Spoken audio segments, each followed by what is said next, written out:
Hello student, स्वागत है आप सभी का फार्मेसी नोट्स के अंदर। और मैं हूं डॉक्टर उपासना। जैसा आपको पता होगा कि इतने सारे गवर्नमेंट एग्जामिनेशन है जो कि धीरे धीरे आ रहे हैं फार्मासिस्ट के, चाहे वो एम्स भर्ती हो या फिर वो एससी के एग्जामिनेशन हो या फिर कोई भी है जो कि कंपटीशन एग्जाम हो।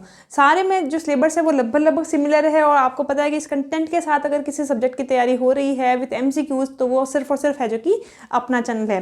प्रीवियस क्लास की अगर बात की जाए तो एससी के एग्जामिनेशन के सिलेबस के अपन अकॉर्डिंग चल रहे थे, जिसके अंदर मैंने आपको introduction to different doses form, साथ ही साथ मेट्रोलॉजी के जो 31 यानी कि टोटल 31 एमसीक्यूज हैं जो कि इंडिविजुअल टॉपिक के दे दिए थे। आज अपन नेक्स्ट टॉपिक की बात करते हैं, वो है packaging of pharmaceuticals. Packaging of pharmaceuticals की बात की जाए तो इसके भी मैं जो कि 31 क्वेश्चंस लेकर आई हूँ, क्योंकि मेरा यह मानना है कि हर एक टॉपिक में से अगर अपन इतने क्वेश्चन अटेंड कर लेंगे तो इससे ज़्यादा तो वो शायद ही कुछ पूछेगा। ठीक है, वन बाय वन अगर चलें तो सबसे पहला क्वेश्चन है वो आपका है यहाँ पे, which one of the following rubber has excellent ageing property. यानी कि इनमें से जो चार ऑप्शन आपको दे रखे हैं उनमें से सबसे ज़्यादा एक्सीलेंट प्रॉपर्टीज़ हैं जो कि किसकी अकॉर्डिंग टू द एजिंग, यानी कि सबसे लेट कौन खराब होता है या सबसे ज़्यादा शेल्फ लाइफ किसकी है। ऑप्शन की बात करें, silicone rubber, neoprene, nitrile rubber and butyl rubber. तो मैंने आपको जब थ्योरी कंटेंट पढ़ाया था, मैं थ्योरी कंटेंट की लिंक है जो कि नीचे डिस्क्रिप्शन बॉक्स में डाल दूंगी, वहाँ मैंने आपको बताया था कि जो सिंथेटिक रबर है वो बेसिकली 3-4 तरीके के थे। उसके अंदर अपने silicone rubber, neoprene, nitrile and butyl rubber पढ़ा था। सब में डिफरेंट है जो कि कैरेक्टरिस्टिक्स थे, एडवांटेजेस थे।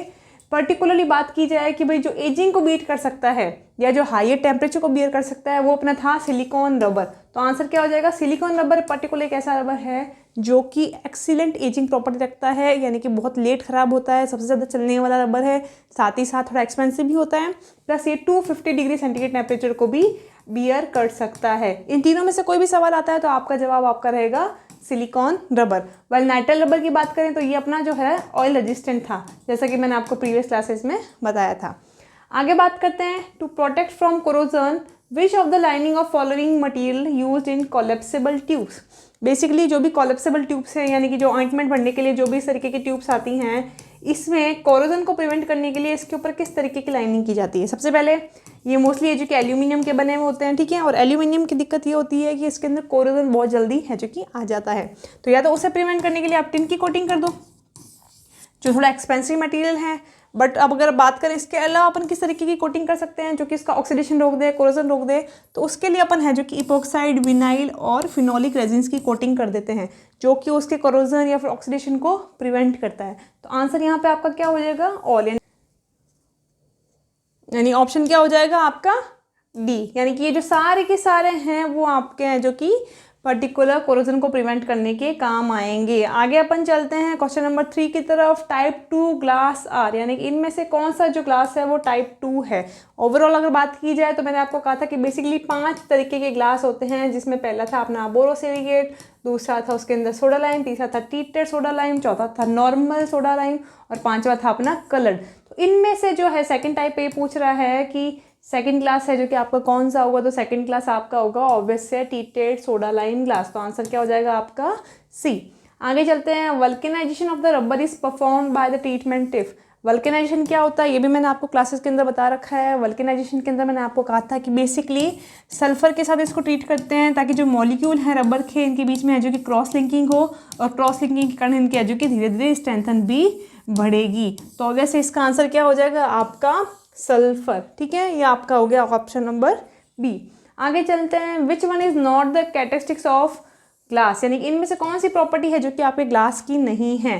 ट्रांसपेरेंट होते हैं, फ्रेजाइल होते हैं, लाइट वेट नहीं, लाइट वेट नहीं होते, ये काफ़ी हैवी इन वेट होते हैं। तो आंसर आपका हो जाएगा ऑप्शन आपका हो जाएगा लाइट वेट, यानी कि लाइट वेट पर्टिकुलर ऐसी प्रॉपर्टी है जो कांच में नहीं पाई जाती।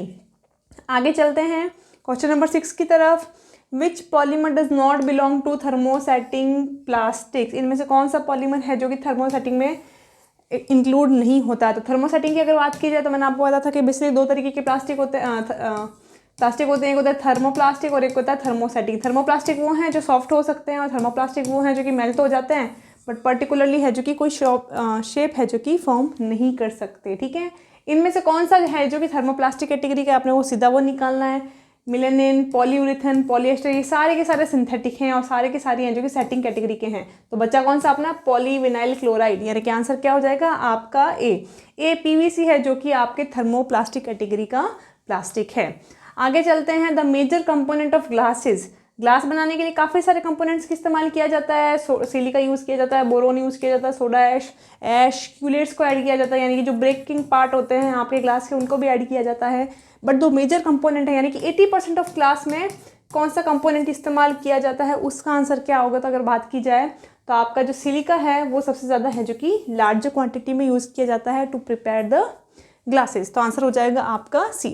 Then aerosol containers are manufactured using which metal. Aerosol के जो कंटेनर्स हैं, जैसे मैंने आपको कल एग्जांपल बताया था, वो पर्टिकुलरली कौन से हैं जो कि मेटल से बनते हैं। अपन ने 4 मेटल ही बात करी है जो कि पैकेजिंग में काम आती है, जिसमें एल्यूमिनियम है, टिन है, ब्रास है और आपका आयरन है। इनमें से कौन सा मेटल है जो कि एरोसोल कंटेनर बनाने के यूज़ आता है। तो सिंपल सी बात है, ये आपका आता है आपका एल्यूमिनियम। सबसे ज़्यादा चीपेस्ट भी है और सबसे ज़्यादा थिन प्रॉपर्टी वाला भी यही माना जाता है। तो आंसर हो जाएगा आपका एल्यूमिनियम। आगे चलते हैं, according to the stability studies guideline ICH, photo stability studies need to be carried out on which batch of the product. Simple सवाल पूछा है कि जो इंटरनेशनल गाइडलाइंस है, लाइक ICH है, इंटरनेशनल हार्मोनाइजेशन की जो गाइडलाइन है, उसके अकॉर्डिंग अगर आपको फोटो सेंसिटिविटी टेस्ट करनी है, ये चेक करना है कि आपका प्रोडक्ट है जो कि लाइट से ख़राब तो नहीं होता, तो आप कितने सैंपल्स को हैं जो कि वहाँ से लेते हैं चेक करने के लिए। सिंपल सा जवाब है इसका, याद रखना है कि एक सैंपल को लेते हैं जिसमें फोटो सेंसिटिविटी चेक की जाती है। अगर वो ख़राब निकल रहा है तो यानी कि आपको उसमें कुछ ना कुछ है जो कि मॉडिफिकेशन करना पड़ेगा। ठीक है, आंसर हो जाएगा आपका यहाँ पे सी। आगे चलते हैं नेक्स्ट 10 नंबर सवाल पे। Which additive is responsible for modifying the stiffness and tensile strength of the nature of the rubber। अब इनमें से पर्टिकुलर ऐसा कौन सा मटेरियल अपन ऐड करते हैं नेचुरल रबर के अंदर, तो उसमें वो प्रॉपर्टी चेंज करने के लिए, यानी कि बेसिकली स्ट्रेंथ को इंप्रूव करने के लिए। वल्कनाइजेशन की बात की जाए तो ये तो क्रॉस लिंकिंग कराता है, सल्फर ऐड होता है। प्लास्टिसाइजर की बात की जाए, इलास्टिसिटी बढ़ाता है, लाइक मिनरल ऑयल। एक्सलेटर की बात करते हैं तो वल्कनाइजेशन प्रोसेस को एक्सक्लेट करते हैं। और फिर बात करते हैं फिलर्स की, तो फिलर्स हैं जो कि उस पर्टिकुलर स्पेस में फिल होते हैं, जिससे कि स्ट्रेंथिंग है जो कि एनहेंस होती है। तो आंसर आपका क्या हो जाएगा, फिलर्स, ऑप्शन नंबर डी। आगे बात करते हैं, which rubber is known for being oil resistant and heat resistance. इनमें से जो भी रबर है, इनमें से कौन सा है जो कि हाईएस्ट ऑयल रेजिस्टेंस प्रॉपर्टी रखता है। तो मैंने आपको बताया था कि नाइट्रल रबर के अंदर ये प्रॉपर्टी है जो कि पाई जाती है, यानी इस तरीके के रबर के अंदर अपने ऑयल कंटेंट को है जो कि आसानी से रख सकते हैं। आई थिंक आपको समझ आ रहा होगा, बहुत ही सिंपल सवाल है, बट ये सारे के सारे इंपॉर्टेंट है मेन एग्जाम या फिर कंपटीशन एग्जाम के आधार पे। अगर इस तरीके से आप तैयारी करते हैं तो अगर मान के चलते हैं कि हर एक टॉपिक में से एक भी MCQ आपका आ रहा है, तो लगभग अगर अपन 200 टॉपिक तैयार कर रहे हैं तो 200 MCQs आपके सारे के सारे इसी पर्टिकुलर कंटेंट में आपको देखने को मिल जाएंगे। यानी कि आपका जो सिलेक्शन है वो 100% अगर कोई दावा कर रहा है होने का, तो वो सिर्फ और सिर्फ आपका कर रहा है फार्मेसी नोट्स। और करना क्या है आपको, सिर्फ और सिर्फ रोज के ये 31 MCQs हैं जो कि करने हैं। अगर आप रोज के 31 MCQs कर रहे हैं हर एक टॉपिक के, तो एक दिन ऐसा आएगा जिस दिन ये सारे के सारे 100 से 150 जो टॉपिक है वो कंप्लीट हो जाएंगे और आपका जो सिलेक्शन है वो 100% श्योर हो जाएगा, चाहे कोई भी एग्जामिनेशन हो, चाहे वो एग्जिट एग्जाम हो या कोई भी गवर्नमेंट एग्जामिनेशन हो। आगे चलते हैं अपन, नेक्स्ट सवाल आपका ये है, which synthetic rubber has the greatest heat stability up to 250 degree centigrade. बहुत बार सवाल पूछा गया है, मेरे हिसाब से फॉर श्योर आपको अगर इन 31 में से कोई भी सवाल देखने को मिलेगा तो ये आपको सिलिकॉन रबर का ही देखने को मिलेगा। तो आंसर हो जाएगा आपका डी, सिलिकॉन रबर। आगे जाते हैं, which quality control test is perform to assess the ability of rubber closure to resist high temperature. यानी कि अगर इवोल्यूशन की बात की जाए, थ्योरी कंटेंट में नहीं था, अगर एग्जिट एग्जाम की बात की जाए, बट ऑब्वियस है जब इवोल्यूशंस की बात की जाए या फिर बड़े बड़े कंपटीशन एग्जाम के क्वेश्चन पूछे जाएं, तो यही जो क्वेश्चंस होते हैं जो आपको है जो कि डिफरेंशिएट करते हैं या फिर आपका सिलेक्शन करवाते हैं या फिर आपका सिलेक्शन नहीं करवाते।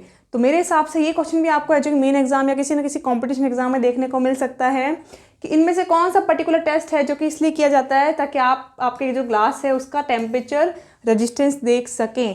तो इनमें से कौन सा टेस्ट है जिसमें अपन हीट अप्लाई करते हैं, सिंपल स्टेरिलाइजेशन करते हैं जिसमें आप ऑटोक्लेव यूज़ करेंगे। ऑटोक्लेव में आपका जो टेम्परेचर है वो रहता है 121 डिग्री सेंटीग्रेड और पास्कल प्रेशर रहता है आपका 15, यानी कि इतना प्रेशर और इतना है जो कि पर्टिकुलर टेम्परेचर आप एग्जर्ट करते हैं तब जाके कहीं स्टेरिलिटी टेस्ट परफॉर्म होता है। तो आंसर हो जाएगा आपका ए, स्टेरिलिटी टेस्ट। ठीक है, आगे चलते हैं अपन, example of colouring agent use in rubber pigment. दो ही तरीके के कलर्स ऐड किए जाते हैं, basically iron and cadmium. Answer हो जाएगा दोनों, both A and B. Then which doses form are commonly packed in collapsible tube. Collapsible tubes की अगर बात की जाए तो बेसिकली मैंने आपको बताया था कि ये एल्यूमिनियम की बनी होती है। इसमें किस तरीके के हैं जो कि आपका कंटेंट स्टोर किया जाएगा, तो बेसिकली जो ग्रीसी कंटेंट है ऑइंटमेंट वो सबसे ज़्यादा है जो कि आपके कोलेप्सिबल ट्यूब्स में इस्तेमाल किया जाता है। अगर यहाँ पे क्रीम भी होता तो अपन सोचते हैं, बट ऑब्वियस यहाँ पे इस तरीके की एग्जांपल दे रखे हैं। टैबलेट नहीं हो सकता, कैप्सूल नहीं हो सकता, एरोसोल नहीं हो सकता, तो बच्चा आपका ऑइंटमेंट सीधा का सीधा आपको सेलेक्ट करना है, answer number 3। Then next 16 number, which metal is commonly use for blister pack in pharmaceutical packaging. अगर आपको ब्लिस्टर पैकिंग करनी है इस तरीके की टैबलेट्स की जिसके अंदर आप टैबलेट को फिल करते हैं, तो वो पर्टिकुलर जो मटेरियल है वो किसका बना होगा। बात की जाए तो टिन एक्सपेंसिव है, लेड टॉक्सिक होता है, आयरन होगा नहीं, बचा आपका एल्यूमिनियम सबसे चिपेस्ट एंड सबसे thin particular metal material. Answer हो जाएगा आपका ए, एल्यूमिनियम। आगे चलते हैं अपन, what is the primary disadvantage of glass as a packaging material. Packaging material की अगर बात की जाए तो ग्लास के ओवर अपन दूसरे मटेरियल्स को क्यों चूज करते हैं, उसका रीजन क्या हो सकता है। ऑप्शन की बात करें, लाइट वेट, नहीं भाई लाइट वेट तो ये है नहीं। दूसरा फ्रेजाइल, फ्रेजाइल तो है। इम्परमेबल, नहीं।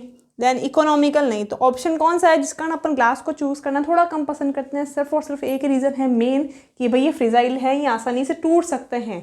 टूटेंगे तो कंटेंट भी बिखरेगा, साथ ही साथ जो क्लीनिंगनेस है या फिर आपके जो साफ सफाई है उसमें भी है जो कि दिक्कत धीरे धीरे बढ़ जाएगी। तो आंसर हो गया आपका they are fragile in nature. Most suitable answer अपने को है जो कि यहाँ पे कलेक्ट करना है। आगे चलते हैं, which colour glass is use to protect photo sensitive material. इनमें से कौन सा पर्टिकुलर कलर यूज किया जाता है फोटो सेंसिटिविटी को प्रिवेंट करने के लिए। तो सिंपल है, जो आयरन कलर प्रोवाइड करता है, ठीक है, आयरन ऑक्साइड सिस्टम, तो वो आपका जो लाइट है उसको प्रिवेंट करता है और जो भी यूवी रेडिएशन आ रही है उससे आपके प्रोडक्ट को खराब भी नहीं होने देगा। तो ऑप्शन अगर देखें एम्बर, ब्लू, येलो, ऑल, तो ऑब्वियस है आपका एम्बर कलर होगा जो कि बेसिकली आयरन की प्रेजेंस के कारण इस तरीके का इसका कलर हो जाता है। ठीक है, नेक्स्ट चलते हैं, what is the main component responsible for high melting point of glass. Glass का जो इतना हाई मेल्टिंग पॉइंट है 250 डिग्री सेंटीग्रेड तक इसका टेम्परेचर चला जाता है, वो इन कंपोनेंट में से किसके कारण होता है। सिंपल याद रखना है, क्योंकि लार्जेस्ट कंटेंट भी आपका सिलिका है तो सिलिका ही रिस्पॉन्सिबल होगा उसके मेल्टिंग पॉइंट के लिए भी। आगे चलते हैं अपन 20 नंबर क्वेश्चन के लिए। आपको सिर्फ और सिर्फ क्या करना है, सिर्फ और सिर्फ आपको एक दिन में आपके ये 30 मिनट देने हैं। 30 मिनट अगर आप देंगे तो आपके ये तो 30 या 31 MCQs हैं वो अटेंड हो जाएंगे। और अगर हर एक टॉपिक के आप ये क्वेश्चन अटेंड कर रहे हैं तो सोचिए कि जितने भी टॉपिक आपके कंपटीशन एग्जाम में आ रहे हैं उन सब के आपके पास 30 क्वेश्चन हैं। अरे वो 30 नहीं पूछेगा तो एक तो पूछेगा, यानी कि सारे के सारे जो भी 200 इंपॉर्टेंट क्वेश्चंस हैं आपके मेन एग्जाम के लिए या फिर कंपटीशन एग्जाम के लिए, वो सारे के सारे आपको पता है। और इसके बाद भी अगर आपका 100% सिलेक्शन नहीं हो रहा तो ये तो पॉसिबल है ही नहीं। यानी कि आपका 100% सिलेक्शन कहाँ लिखा हुआ है, सिर्फ और सिर्फ फार्मेसी नोट्स के चैनल के ऊपर। ठीक है, आगे चलते हैं अपन। आगे वाला क्वेश्चन आपको क्या कह रहा है, the first package that contact with the drug product is called. 3-4 तरीके की पैकेजिंग के बारे में मैंने बताया था आपको, primary packing, secondary packing, tertiary packing. तो इनमें से ऐसी कौन सी पैकिंग है जो सीधा का सीधा आपके ड्रग प्रोडक्ट के साथ कंटेंट करती है, यानी कि जो कंटेनर है वो क्या कहलाएगा। सिंपल सी बात है, जो सबसे पहले आएगा उसे अपन प्राइमरी कहेंगे और वो हो जाएगा आपका primary packages. Then the drug process of the release of fine particle of glass into the drug product is called. अब अगर बात की जा रही है अपन कांच की, या आपका सपोज कांच का मटेरियल है, इसमें से जो कंटेंट है जो कि अगर इस सिस्टम में गिर रहा है, इसके टुकड़े गिर रहे हैं, तो उससे अपन क्या कहेंगे, इसे अपन कहते हैं फ्लेकिंग। अब जो ये मेटल आ जाएगा तो उससे अपन कह देंगे लीचिंग। ठीक है, ये चीज़ आपको थोड़ी सी ध्यान रखनी होंगी। तो यहाँ पर इस अगर फ्लेकिंग हो रही है तो फ्लेकिंग का मतलब होगा जो फाइन पार्टिकल्स हैं वो आपके यहाँ पे हैं जो कि रिलीज हो रहे हैं। आंसर हो जाएगा आपका यहाँ पे बी। आगे चलते हैं, देख लो कितने फटाफट क्वेश्चन हो रहा है, 22 क्वेश्चन अपन ने कर लिए। Then in type 1 the leaching is reduce by. अब बात कर रहे हैं कि भाई जो टाइप 1 क्लास है उसमें जो लीचिंग है वो किससे रिड्यूस हो रही है। लीचिंग बेसिकली क्या होता है कि लीचिंग से जो भी आपका एल्कलाई कंटेंट है वो सिस्टम में आ जाएगा, और अगर सिस्टम में एल्कलाई कंटेंट आएगा तो आपके सिस्टम की pH चेंज हो जाएगी और आपका प्रोडक्ट है जो कि खराब हो सकता है या फिर डिटोरिएट हो सकता है। तो ये चीज़ अपन किसके कारण रोक सकते हैं, तो टाइप 1 के अंदर जो बोरोसिलिकेट क्लासेस होते हैं उसमें अपन बोरोन के कारण, बोरोन की प्रेजेंस के कारण लीचिंग को रिड्यूस कर सकते हैं। ठीक है, तो आंसर हो जाएगा आपका बी। नेक्स्ट बात करते हैं ऑन हीटिंग थर्मोसेटिंग प्लास्टिक। अब मैंने आपको बताया था कि भाई दो तरीके की प्रॉपर्टी होती है, एक होता है थर्मोसेटिंग और एक होता है थर्मोप्लास्टिक। थर्मोप्लास्टिक की प्रॉपर्टी होती है कि अगर आप इसे गर्म कर भी देंगे तो वो फ्लेक्सिबल तो हो जाएंगे बट वो मेल्ट नहीं होंगे। और अगर अपन थर्मोप्लास्टिक की बात करें तो वो रीहीट करने पे मोल्ड भी हो सकते हैं, कूल करने पे पर्टिकुलर कोई भी शेप भी कर सकते हैं और उसमें सच एज कोई केमिकल चेंजेस भी नहीं आएंगे। तो दोनों ही सवालों का साथ साथ जवाब आ गया कि थर्मोसेटिंग इसे कहेंगे वो जो फ्लेक्सिबल हो जाएंगे गर्म करने पे बट मेल्ट नहीं होंगे, वाइल थर्मोप्लास्टिक वो होंगे जो रीहीट करने पे रीमोल्ड हो सकते हैं और जैसे इन्हें ठंडा करेंगे तो वो पर्टिकुलर किसी भी फॉर्म में आ सकते हैं, इनमें कोई केमिकल चेंजेस भी नहीं होएगा। ठीक है, दोनों क्वेश्चन एक साथ हो गए, इनमें से भी आपको कोई ना कोई एग्जाम्पल के साथ पूछा जा सकता है। और ये सारा का सारा मैंने आपको कहा आपके कंटेंट में जो थ्योरी सिलेबस है उसके आधार पे सारा का सारा प्लेलिस्ट के अकॉर्डिंग स्टोर है जो कि कर रखा है, आप आसानी से वहाँ जाके देख सकते हो। साथ ही साथ मैं उनकी डिस्क्रिप्शन जो लिंक है वो भी नीचे डिस्क्रिप्शन बॉक्स में ऐड कर दूंगी। आगे चलते हैं। Which of the following are common metals use as a packaging material, इनमें से कौन सी कॉमन मेटल है जो कि पैकेजिंग के रूप में यूज़ की जाती है। ऑप्शन की बात करें एल्यूमिनियम, स्टेनलेस स्टील, कॉपर और बोथ ए एंड बी। तो ऑब्वियस है आपको मोस्टली कॉपर कम देखने को मिलता है, इट इज़ ऑल्सो एक्सपेंसिव और वो आपको इस तरीके से यूज़ करने को नहीं मिलेगा। बेसिकली एल्यूमिनियम और स्टेनलेस स्टील है जो कि अपने को ज़्यादा देखने को मिलते हैं। आंसर हो जाएगा आपका D, both A and B. इसके अलावा भी काफ़ी सारे ऑप्शन दे सकता था, वो एल्यूमिनियम दे सकता था, टिन दे सकता था, ब्रास दे सकता था, लेड दे सकता था, जो भी था सूटेबल आप जो था वो मोस्टली आप उसको चूज़ करते। Then natural rubber is harvested in the form of latex from the which tree. पेड़ का नाम पूछ लिया सीधा सीधा, तो आपको बस इतना याद रखना है कि हेविया ब्रासिलेंसिस है, उससे आपको है जो कि आपका रबर क्षीर मिलता है, उस पेड़ से है जो कि आपको एक क्षीर के रूप में दूध से मिलता है जिससे आप है जो कि नेचुरल रबर बनाते हैं। ठीक है, बात करें ओक की तो बेसिकली ये जो कॉर्क होता है ना बोतल के ऊपर वाइट कलर का, उसके लिए कॉक का यूज़ किया जाता है। ये भी कभी कभार पूछ लिया जाता है, इसलिए मैंने इसको ऑप्शन में है जो कि यहाँ पे ऐड कर दिया। आगे बात करते हैं aluminium is lined with epoxide vinyl phenolic resistance to prevent the corrosion, और वो क्या करता है due to the film of aluminium oxide. तो बेसिकली अगर सीधा सवाल पूछा जाए तो ये कह रहा है कि भाई एल्यूमिनियम को अपन इन पर्टिकुलर केमिकल से लाइन कर देते हैं, जो अपन ने प्रीवियस क्वेश्चन में देखा। क्यों? क्योंकि अपन किसका प्रिवेंट कर रहे हैं और किसके प्रिवेंट से कोरोजन हो सकता है अगर उसे प्रिवेंट कर लिया जाए तो वो आपका सिंपल है एल्यूमिनियम ऑक्साइड की लेयर। एल्यूमिनियम ऑक्साइड की लेयर को अगर अपन बचा लें होने से तो कोरोजन भी नहीं होगा, और कोरोजन नहीं होगा तो आपका जो मटेरियल वो खराब भी नहीं होगा। तो सिंपल एग्जांपल आपको याद रखना है, यहाँ पे आपका आंसर आ जाएगा एल्यूमिनियम ऑक्साइड। फिर बात करते हैं 29 क्वेश्चन की। Tin coated lead tubes combining the softness of lead with the inertness of tin are commonly used in the packaging of which material। जैसे मैंने आपको कहा था मेटल 4 तरीके के अपन यूज़ कर सकते हैं, टिन है, एल्यूमिनियम है, ब्रास है और उसके अलावा आयरन है। बट बाकी सब की बात की जाए तो एल्यूमिनियम, ब्रास, इन सब की तो इसका जो कंटेंट है वो आपके सिस्टम में जा सकता है, आपके सिस्टम को जो कि टॉक्सिक कर सकता है। जब पर्टिकुलर अपन बात करें अपन ओरल प्रोडक्ट्स यूज़ कर रहे हैं, इसलिए metal products mostly non parenteral ही होते हैं, पेरेंटल में भी इस्तेमाल नहीं करते हैं और ओरल प्रोडक्ट्स में भी अपन इसको कम इस्तेमाल करना पसंद करते हैं। बट फिर भी अगर आपको मेटल को ही यूज़ करना पड़े और अगर आपको ओरल प्रोडक्ट्स ही उसके अंदर ऐड करना है तब आप उसके ऊपर टिन की कोटिंग कर देंगे, टिन की कोटिंग करते हैं। ठीक है, तो फिर भी आप ऐसे कौन सा एग्जाम्पल है जहाँ पे अपने को ये चीज़ देखने को मिलती है? तो 2 ही एग्जाम्पल है, एक तो आपकी जो फ्लोराइड टूथपेस्ट है वो, और एक जो बच्चों का मिल्क पाउडर नहीं आता निनोनेट लैक्टोजन करके, इनमें भी अपने को इस तरीके की टिन कोटिंग है जो कि आपके एल्यूमिनियम शीट के ऊपर देखने को मिलती है। ठीक है, नेक्स्ट बात करते हैं question number 30। Silicone rubber exhibit the greatest heat stability up to which temperature. 100 बार पूछा गया है, अब तो सपनों में भी आपको 250 याद आना चाहिए। तो आंसर हो जाएगा आपका 250 डिग्री सेंटीग्रेड। ठीक है, सिलिकॉन रबर इतना ज़्यादा हीट रेजिस्टेंट होता है। आगे चलते हैं लास्ट क्वेश्चन की तरफ, यानी कि इसके अलावा भाई और क्या पूछेगा वो पैकेजिंग के अंदर। मेरे हिसाब से तो मैंने सारा का सारा इसके अंदर ऐड कर दिया है, और जो भी नहीं ऐड किया है वो मैंने आपको वर्बली यहीं पर एक्सप्लेन भी कर दिया है।